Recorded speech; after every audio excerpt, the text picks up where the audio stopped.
کرم‌های موبر یه محصول شیمیایی هستند که با شکستن و حل کردن پروتئین مو باعث میشن به راحتی از روی پوست پاک بشن.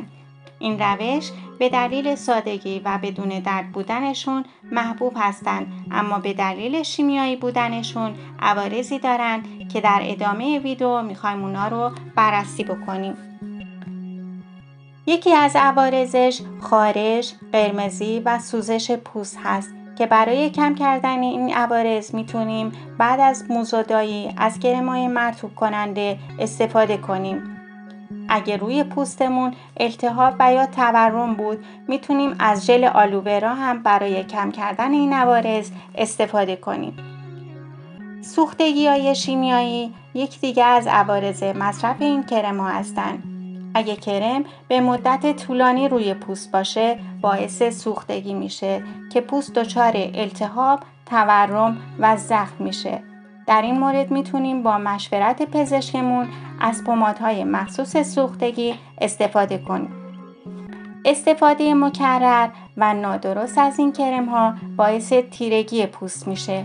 قبل از استفاده از این کرم‌ها مطمئن بشید برای قسمت مورد نظر مناسب هست و فاصله مناسب بین استفاده از این کرم‌ها حداقل 2 هفته یک بار هست.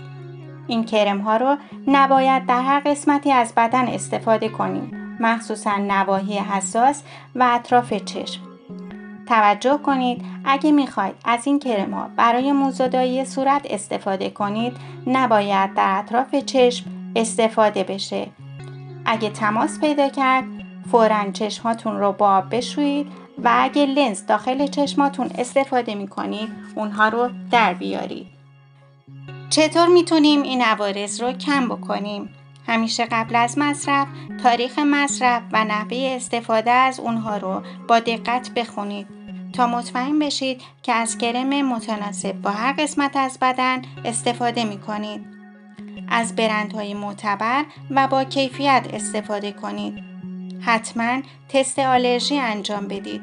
به این صورت که قسمت کوچیکی از بدن رو تست کنید و در صورت نداشتن عوارض میتونید با خیال راحت از این کرم ها استفاده کنید. بعد از مصرف از کرم های مرطوب کننده و مراقبت کننده پوست استفاده کنید.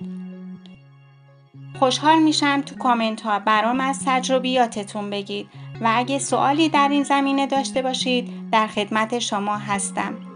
امیدوارم از این ویدیو استفاده کرده باشید. با لایک و سابسکرایبتون به ما هم انرژی بدید.